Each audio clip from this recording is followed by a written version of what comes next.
Hey everyone, and welcome to Aha Moments podcast with me, Kobi Omenaka. My guest this week is Rashmi Dube. She is a fabulous lawyer. Wanted to be two things, and one was being a James Bond film, and the other one was like, well, people need help in the world, so I need to be a judge because then I can help them. There are three things I want you to take away from this conversation between me and Rashmi. But life has crazy paving, I think. I don't think anyone's path is ever linear. Number one, life doesn't always follow a simple map. It follows crazy paving. You are the asset. And if your asset is working, nothing else is going to happen. Number two, if your health fails, then your business fails too. Number three, you and you alone have the control, but the whole world will try and convince you otherwise. Rashmi Dube, thank you so much for joining me. How are you doing today? I'm good. How are you? I didn't mean to rhyme your name with today. That was nonsensical. I apologize. How are we doing? Rashmi Dube, today, how do we feel? I'm on the Kobi podcast, loving the haha moments. Straight away. The guys, strap in. It's going to be a bumpy ride. How are you? How are you, Rashmi? Really good. Winning is my current phrase. Amazing. That takes me back to when I first met you, which was in a dinner party in the Shard, which sounds extremely like poncy and fancy. And the host asked a few people to introduce themselves, and you were one of the people. And you said, Rashmi Dube, fabulous lawyer. And I was like, okay, good. I like you. I like what you just... It is a phrase I still use because everybody switches off with the word lawyer, right? They're like, yeah, okay, fine. You're going to sell to me. And I was just like, I'm just a fabulous lawyer because I am fabulous, darling. One of the things I happen to do is be a lawyer. Fabulous and a lawyer. Fantastic. But I mean, that does, if it's stuck in my head for, well, the best part of a decade, I don't want to diminish it by saying soundbite, but that kind of sticks in people's minds, doesn't it? That kind of phraseology. So you must have thought, I'm onto a winner with this. Yeah, you have to stand out, don't you? You have to differentiate yourself somehow.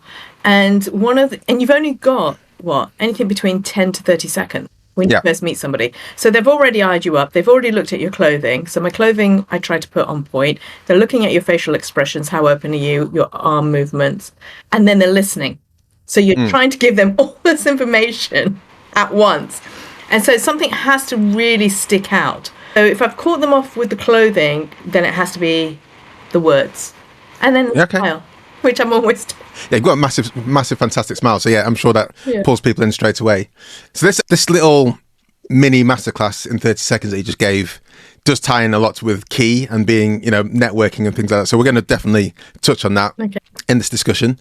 But I'd like to know a bit more about the fabulous lawyer side of things. What brought you to law? Growing up, I wanted to be two things. Right. And one was being a James Bond film. Fine. Why not? From the age of 7. I was like, I could be Bond, right? So either Bond or as somebody in Bond. And the other one was like, well, people need help in the world, so I need to be a judge because then I can help them. Sure. Was the theory. So then I just went down the law path with originally having an intention actually to do human rights. That was the original calling. But life has crazy paving, I think. I don't think anyone's path is ever linear. Or you might have a destination, but the sail to that destination is never without a storm of some description. So I ended up, qualifying into law, and I worked up north, so I was up in Yorkshire, so I'm adopted Yorkshire, and nice. Which is great. And I've been in law nearly 30 years now. A long time. But what I love about it is that because I'm a chartered director as well, which means I've got the qualification and experience of being a NED, a non-exec director, I bring a different angle to a lot of the legal requirements. And I always say I'm a conductor now. Because of the experience, I've got an army of people with various specialisms. You've come to listen to music. You want me to resolve things or help you with something. You don't really care who the musicians are, but it has to play beautifully. And so you're pulling the strings, you're putting the orchestra together. Exactly. Yeah. Exactly. And then also conducting. Yeah. And so there have been times when I put something together, a team together, and I'm like, oh, actually, 2 days later, I'm like, no, this isn't quite the right team that I need for this specific client. I'll change the team. I'm not embarrassed. There's nothing embarrassed about it. I just need to get the result for the client. So it's, and that's, and then you're communicating with your client, stroke the audience, and the conductor. It's almost it's a beautiful symphony. Well, that's it. You're communicating with the client, but also communicating with the people in your orchestra, and making sure everyone's on the same beat. Everyone's doing what they should be doing. If there's downtime for the cellist, that's because that's what's scripted. Yes. And they're going to be picking up I don't know if it's called a baton. Let's go with the baton. I'm all about sports. Yeah. They're going to be picking up again to play the tune, to play their key parts of the tune. Yeah. And then maybe put it down again later on. But the other aspect of that is, when you come to a concert, you're expecting X, Y, and Z. But sometimes you get something different. And you're like, wow, that was amazing. And that's also my job, is to listen to the clients and understand, okay, this is their objective, but is there anything else I can add value and say, what about this? Nice. So when you said you wanted to help people and you went down the law routes, were there... Because I went down investigating the doctor thing to help people. Yeah. And then also just tapping on what you said about human rights law. Because I feel a lot of people enter with that, yes, this is the best way to do things. And then you tapped in with the life has crazy paving, which I love as a phrase. So what took you down? Why did you think law was a route for you in the first place? And then what took you away from the human rights side of things? Sorry about that. So I suppose there's two questions there, isn't there? What took me away from human rights, and why the legal side in general as opposed to maybe being in the medical side? Human rights was you might have a choice and you might want to do something, and we are going back 30 years. Life was different. Life was different for women, life was different for ethnic minorities, and it's different in the law. So, and you need sponsors and supporters and cheerleaders. Yeah. And so if you don't know anybody, and I didn't know anybody in the legal profession, I was trying to figure it out all on my own. The universities were limited in their advice as well at the time. Right. So, and all I wanted to do was qualify at one point. So you want to just get qualifications, because training contracts at that point, and still are, very, very difficult. So that was my objective, was to get a training contract. And then what happens is you start defaulting into different types of areas of law, and then you're swept away with the storm, and then you've ended up at another destination, right, in your boat. This is life, isn't it? It is. Yeah. And so that's why I moved away from the human rights. But my dare say passion, or my longing, my drive is to help people. And I believe that is still something I did throughout my life. So my first business was actually debt recovery and credit control. And that was just out of the financial crisis. Now, bearing in mind, I've got legal knowledge and business acumen. I could help people understand how to get their payments repaid quickly. Right. And so I was always constantly helping the SME at that time. And I then later went into the Cabinet Office for the SME advisory panel. And that is, again, being a voice to help businesses with payments. I was on the late payment committee. We drafted legislation. I actually personally looked at that legislation, read it, amended things. I'm constantly advocating for businesses that don't have a voice. I work, I'm a member of the IOD. They're a lobbyist group. I represented the Institute of Directors on a UK level as the spokesperson for governance and policy. So lawyers create policy, lawyers help legislation, they enforce the law, they create new law, and they are still an advocate for business. And businesses do need advocates, because, otherwise you wouldn't have the organizations like CBI. Yeah. And there's always pressures from different organizations, because the larger organizations require something else and the smaller organizations need something else, but there has to be somebody who is speaking up for the businesses. And whether it's me as a lawyer and representing you in court, or, it could be defamation. Again, somebody could take a hit on slander, and you're like, somebody has to represent them, because it's not fair. Yeah. So, yeah. When you were talking then about you just want to qualify, I think that's such a valid experiential reason why people end up where they end up. They just want to qualify. They just want to get to the next thing. For me, when my first degree was chemical engineering, and I focused on biotechnology, and I was thinking, yes, I'm going to get to pharmacy, I'll do X, Y, Z, or something down that route. And then ultimately, I got a job I couldn't get a job in anything like that, so I got a job in oil and gas. Yeah. And I was like, well, that's what I'm doing now. Yeah. and that became fine. So it was just like, well, that's just the card you were dealt, and then that's the route you got taken down. And then, but anybody who's younger listening to this podcast, what I would say to them is, yes, there's two goals that you need to keep an eye on. Yes, get qualified, but then don't lose sight of what you actually want to do. And you will be given, especially because there's so many American law firms coming into the industry in the UK now. You will be shown so many golden tickets, but it's actually, I ask yourself very, very clearly, is it what you want long term? And two, what is your health worth? That is the other question. Because you are the asset. And if your asset is working, nothing else is going to happen. So you've got to... So explain that a bit more. Is that something particular? Because I've heard stories which haven't enamored me with the legal profession. So can you explain maybe at a high level what your... So some firms are still getting the younger generations, those that are training, to do ridiculously long hours, to the point where you finished work maybe 10, 11 o'clock at night, maybe even a little later, probably later, that's early.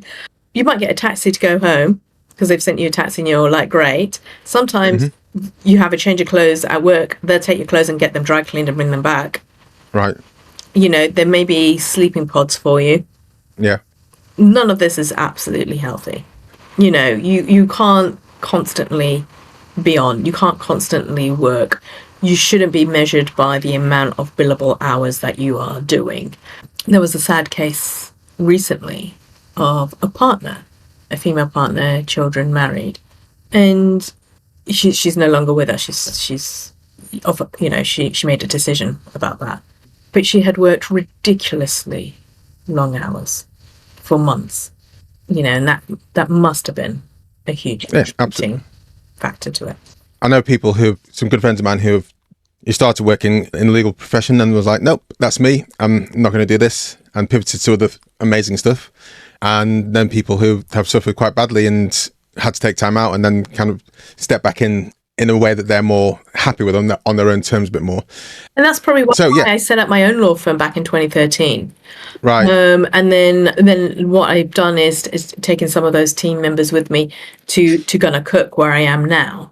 But that's because it's an alternative law firm where I'm self-employed. I run my own business within that structure. And that's why I've got the army of other lawyers with specialism, and it's international. But they're there with the marketing, the finance, the compliance. They take control of all of that. And it means is how I design my life, which is what you want, right? Absolutely. So how many businesses have you started? So we had the debt recovery credit control, which then rolled into my law firm. So I ran the law firm for about 7 years after the debt recovery company. And then I went into Gonna Cook, where I took a little bit of a break and just focused on the law for a bit. Sure. And then did other things, continuing my writing and so forth. Then I launched my app at the end of last year. Key. Yeah. Okay. So it's not that many. Not that many, no. Gonna be, but for periods of time, because they were for long periods of time. Yeah. Yeah. It's just that, so maybe it's the fact that some of these companies are quite in-depth and heavy, because a debt recovery firm, that's not something you just start on a whim. Your own law firm isn't something you just write on the back of a fag packet and think, that's time to start a law firm.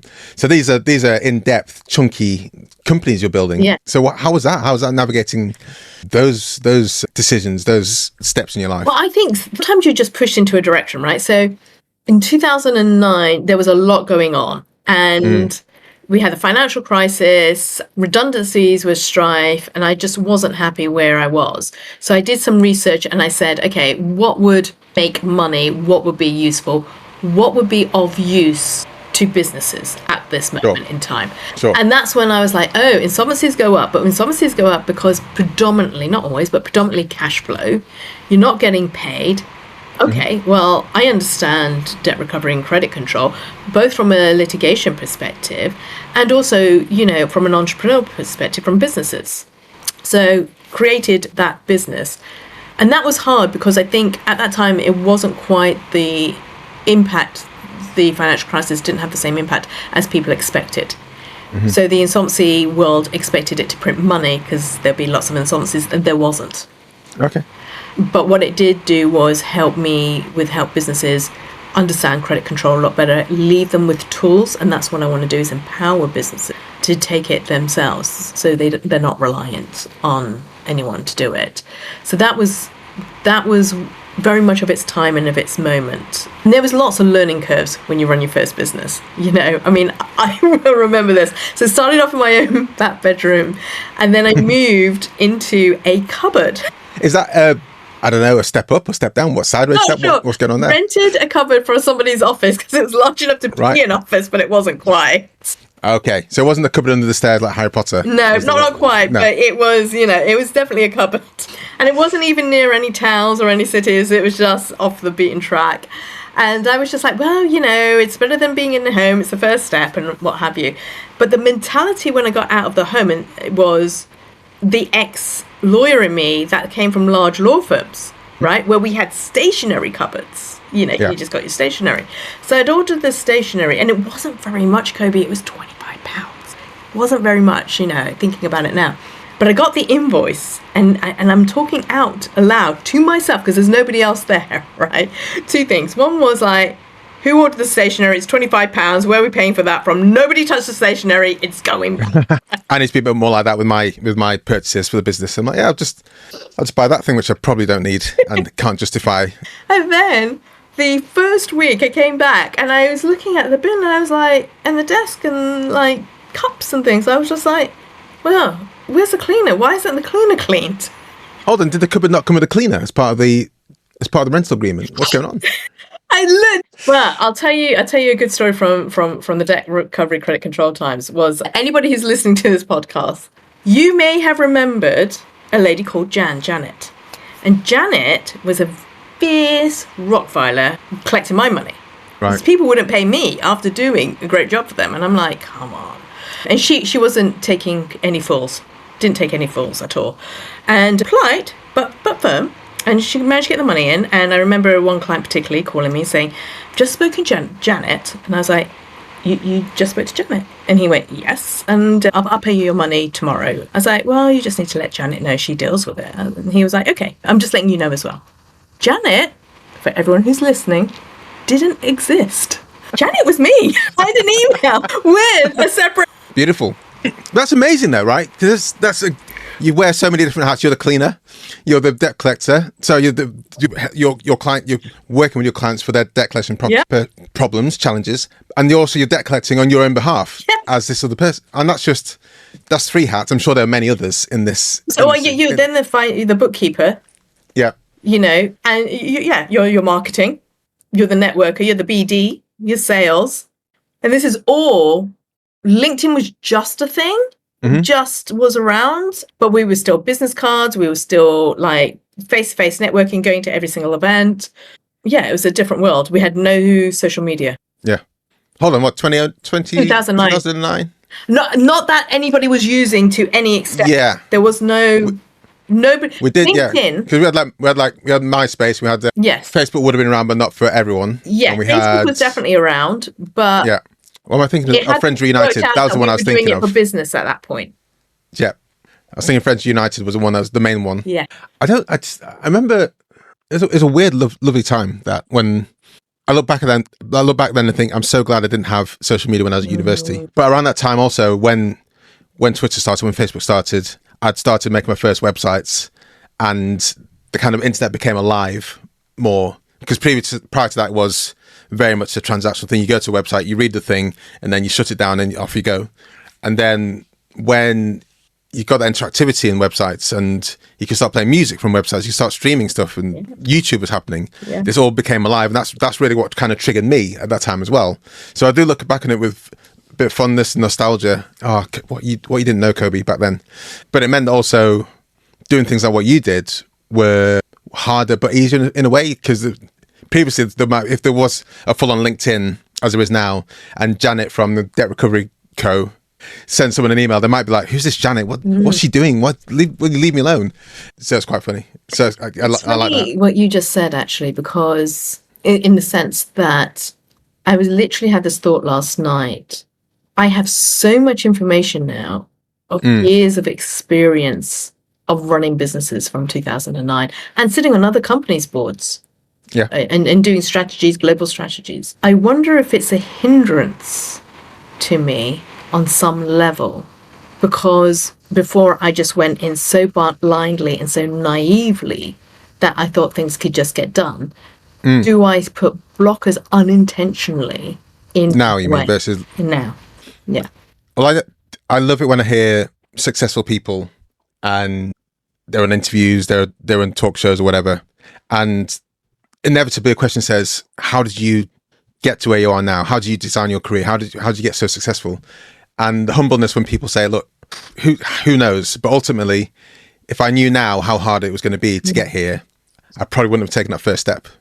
And I think there's a beauty in that. Like, I don't know, that's where I want to get to. Let's just take the first step. And once you're in it, you're kind of like in it and amongst it, and you just start rummaging around. But if someone had like literally said, all right, here's the map, follow these steps to get there, you'd probably think, oh, I don't know, I just don't want to do all that. Yes, yeah, exactly. It's like when it's half of the people that are sitting on sofas that saying, I want to look like that person on TV, but aren't removing themselves from the sofa. No. Because it takes work. It takes hard work to do good habits. It takes hard work to do discipline. And that's what gets you to any success. Yeah, absolutely. I think one of the things that inspired me, though, or made me feel a bit more comfortable when I started my entrepreneurial life, was I read a quote, and I'm probably not remembering it correctly, but it was from the LinkedIn founder. And he said, building a business is jumping off the cliff and building an airplane around you after you've jumped off the cliff. Yeah. And cash flow is just the gasoline or the petrol. It's always going to run out. You're always going to need more. And I thought, oh, okay. So that's what I'm doing. No, it's a context. Yeah. Thanks for your help, mate. And it did. For some unknown reason at the time, it helped to know that. But that said, even now you've run at least 2 businesses. You then, when I reconnected with you last year, you're like, oh, I've just started a new business. So what's going on there then? So founded this business called Key, and it's an app. It's for networking. And what's interesting is my other businesses have all been services that I know a lot about, and I've got the vision and I know how to get the people in and deliver. This is tech. Yeah. So there was a lot of learning that I had to do, but I knew exactly how it needed to look and feel. So we did the first launch, and what I learned very quickly about tech is you just have to keep launching and relaunching till you get it frictionless and to where the people want it. So what the app is, and it's going through a rechange at the moment, we're updating a few things, is 2 things. One is, let's take a networking group of business networking. So there are a group of individuals, let's take the SME sector, that will always constantly be out at events or networking events, specifically conferences, and they need an easier way to connect. At the moment, a lot of people, because of the environment as well, we're not using business cards as much. They were never that great anyway, in the first place. LinkedIn is a way of connecting, but then you fall into all the LinkedIn contacts, and then I can't remember who you were, where I met you. WhatsApp, again, not 100% great. So this allows you to say, I've met you at X place. This was the event. All the contacts go into that one place. You'll have the profile, the person's profile, and also then you can make notes about that person and you can follow up. It will, with AI, everything's with AI, it will help you draft up that follow-up message or send you reminders. What we're doing now, I say we, royal we. You and Janet. Yeah. You and Janet in the cleaner. Exactly. what I'm doing now is actually we're refocusing on that app and making it easier for people to connect at events who they're looking for a specific persona, but also with a reminder to say, just meet somebody random, because you just don't know what's going to happen from that. Yeah. And also have a bit of coaching, because, with networking tools and reminders of how to network, which is, it stems from the original book that I did back in the day. And then the other version of this app is actually aimed at humanity generally and the connection that humans have. And what that means to me is, for instance, there are groups that go running, rollerblading, hiking, and there has to be a better way for them to communicate as well and connect with each other and have those events listed. So that's where we're at the moment. Okay, so there's the business side of things, but also just a natural social, ostensibly non-business related connection that people need. And I think that's it. I often think I get to a stage in my life where I'm like, I don't need any more friends. This is fine. And then suddenly we have a baby. I'm like, okay, it's good to have other people who are going through the same thing as me. And then, you move to a different place. And it's like, okay, it's good to have people I've got a new job now. So, okay, it's good to have these connections. Yeah. So you do continually need these things. And an amazing network I had was when I started cycling. When I moved to London and started cycling, when I started running and doing triathlon, suddenly I had all these people who I was just meeting up with on a Tuesday night. Yeah. And then you suddenly start to get to know those people, and you can support people, and you go and see their films when they have a film screening, or they go to you're there when the baby's born. Yeah. And that's such a nice thing to do. So that's really, I like the way you're trying to propagate that and make that happen. And why it means so much to me is because I feel, from my perspective, even kids, we're moving away from human interaction. But we really are focused on the technology side. And it does scare me a little bit that not very far away, that kids nowadays, that one of their best friends is going to be an AI. Yeah. Oh, 100%. Yeah. Well, one of my best friends is an AI, so I don't know why it wouldn't be a kid. There you go. But we learn so much. We are social creatures. So that's probably, from my perspective, and I'm not a medical profession, haven't done the research yet on this, I'm in the process of doing it, but the more connections we have with artificial intelligence and technology, the higher the sadness rates and mental side of things go up, right? Because we're human creatures, so we need that. We need the socials. Yeah. So if I can facilitate it to make it easier for you to connect physically, then that makes me happy. Love it. So this podcast is called Aha Moments, and we have 3 questions we ask every single guest. Okay. The first of which is, can you think of an aha moment in a company or product you've worked in that your customers found? How did you find that aha moment? How did you get your customers to that as soon as possible when you found it? In a product or a service? Or a company, a product or service or company that you've worked in. So it was witnessing a aha moment. Right. Okay. Yeah. So slightly different, but witnessing that penny in the air moment. Cool. And so I talk a lot about ESG, environmental social governance, and the governance I come from is the board governance. And I kept saying to this board, really, can we focus a little bit more on the environmental change, the product level? And all they kept seeing for months was costs. And so what I did was create a Janet. Oh, Johnsley. Right? You should be a superhero. With the alter egos. Janet's good. No one gets the name Janet wrong, so that's fine. So I created their product, but a bit more environmentally friendly, completely rebranded it, and we're just like, after a meeting with them, I was like, oh yeah, I think you're going to lose sales because of X, Y, and Z. And they were like, what do you mean? I said, oh, haven't you heard about this brand? And then I predicted what they were going to do, and I showed them, I did a whole story about this brand. And they were environmentally, exact same product, just slightly more environmentally friendly, and looked at the supply chain slightly differently.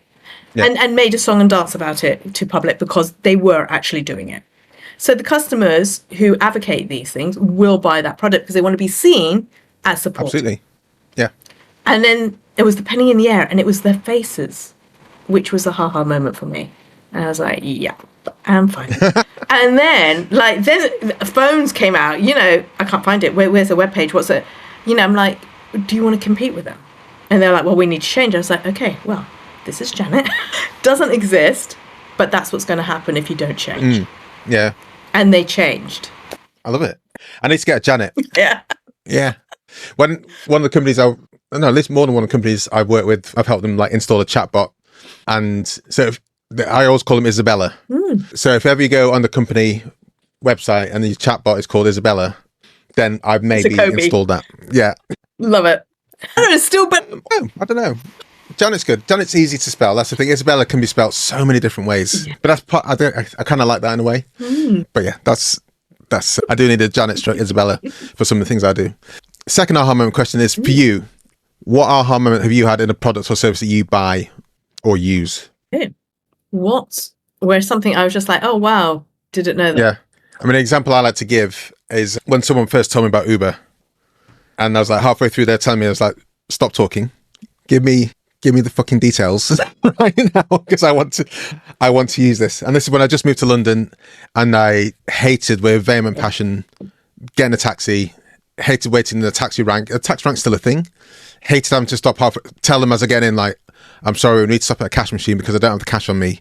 All these things were just solved by this half a conversation with someone. I was just like, I didn't know I needed this, but if this works, even 10% of what you're saying it works as, then I need it right now. So yeah, that was a... I suppose there's been a collection of those type of things. So, I think it's, as time has moved on and technology has moved on, it's been great to see some of the apps, like the booking apps for hotels. It's made my life a lot easier, right? 100%. The other things that are like that, anything to do with AI, I love to a certain degree a lot of the AIs like ChatGPT, Claude, Perplex AI, because they are helpful. Yeah, 100%. And I'm like, how did I do this before? Like, it will create a personal plan for me. It's my personal assistant in some instances. And I'm like, wow, okay, this is a game changer, because you've just saved so much time on me just thinking about my week's food prep. Yes. Oh, yes. Like, you've just given me the recipes. I'm like, yeah, I'll do that. That's fine. And you know what I like. So one of my most popular posts on LinkedIn is where I always collect people's, well, not always, but I ask people like what their favorite kind of prompt is on using ChatGPT, that not work related, but it's what you use.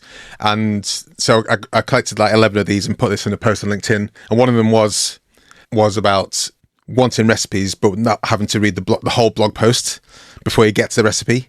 But also in that discussion with that person, we talked about like, it's just being able to say what ingredients you have, the kind of food you like, and being able to pull out something without thinking about it. Or for your weekly shop, what can you make with that? Or how do you make a chocolate chip cookie? What do I need for that? And that just, because you're still going to be cooking, you're still going to be doing the prep, but it just that kind of saves you brain space. So and taking really, a photo of your fridge and saying, what can I cook today? I've never thought about taking a photo of the fridge. Oh yeah, take a photo of the fridge, and you can say, "What can I cook today with what I've got?" If you're, especially towards the end of the week and your delivery is the next day, what can I cook? That's the next level, Rashmi. Thank you so much. That's okay. I love that. But the other thing I want to say just quickly on the aha moments in business was, and it was a big thing for me, was walking into restaurants, gyms, and not everybody does it, hospitality sectors, where in the female toilets, A, they're slightly bigger now, and B, they leave you feminine hygiene products. I'm just like, I feel seen. So one of these companies that I told you I was working with Isabella, installed Isabella, this company called Frida, My Frida. Yeah. And so she started out D2C, directly to consumer, sending sanitary products, tampons, period products, period care to people. But now she's pivoting hard and really doing well, putting them in hotels. Yeah. Saying like, if you can give someone a sewing kit, you can give them tampons, you can give them towels. Yeah. And that's where when I first met her, probably about the same time as I met you initially. Yeah. I was just like, Afi, and Afi's been on this podcast as well a few episodes back. When she told me her story, I was like, I'm going to help you because I love what you're doing, and I think it's just it's amazing. It makes sense. Yeah. And now every time I do go into an office block, or if I go somewhere else, go to a hotel, go to a restaurant, even in the men's toilets, they're there, and I'm like, I don't need them, but someone will. Yes. Doesn't matter, and that's fantastic. I think that's an amazing, fundamentally very basic shift. Yeah, yeah, it is. Helps people out so much, right? It's like yeah, absolutely. And as society gets older, those hygiene products aren't just for women; they're for men as well. Right. And that's why if you've seen so men of a certain age, especially with prostate issues, have leakages, and so they need those type of products as well. So it's very interesting. And so that was a good little aha. Becoming seen. One day you might become equal to someone. The dream to reality and beyond. Final aha moment is a personal aha moment or life hack. What would that be for you? That was at the age of 16. Right. I still try to remember and then try to embody. And that was from my mum. So that I have the control. I have control over the decisions. I have control over the emotions. I have control over how much knowledge I have. I have control over what I input into myself and put out. So she was in a board meeting. She was in and I was there. She took me to the meeting. And she was in negotiations to sell. She had businesses, so she was selling hotels at the time. And the man was very aggressive. So it's the States. It's the 80s. The background of that is that he was going to always be aggressive, and that's how they negotiate. And she just went, stop. This is the offer. You can take it or leave it. But if you leave it, we're not coming back. The door is firmly closed after that. And that's it. And it was the way she reminded me in that moment of what she's always said is you have control. And people will try and derail you from that and try and tell you don't have control. And they will make you believe you don't have control.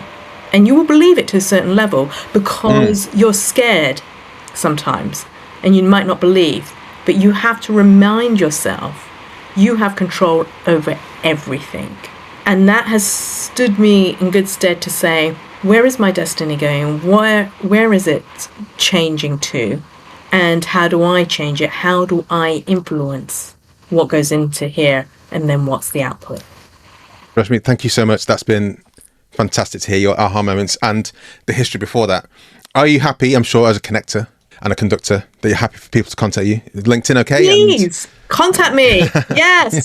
Happy to have a chat. Happy to have a coffee with you anytime, whether virtually or in person. Well, I'll leave it up to you two guys whenever you connect, and make sure you don't put Janet. You don't want to connect with Janet because she's quite tough. Forthright. Janet's tough. Yeah.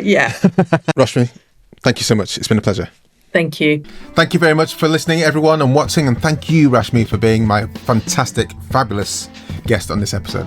If you want to get in contact with Rashmi, thank you, everyone, for listening. And thank you very much, Rashmi, for being my fantastic, fabulous guest on this podcast episode, Aha Moments podcast. It's been a pleasure to get to know you a bit more about the context of pod. If you want to get in contact with Rashmi, all the details, LinkedIn and for Key are in the show notes. So please get in contact with her. If you do reach out to her, just say, hey, I saw you talking to Kobi on Aha Moments podcast. Whilst I have you here, we'd love you to like, subscribe, share this with your friends, share with one friend, share with one colleague, share with one family member. Leave a comment below if you're watching on YouTube. And yeah, if you're still around, then there should be a video somewhere around here maybe. Or here, or here. Click on that and watch the next episode, because there's more good stuff where this came from.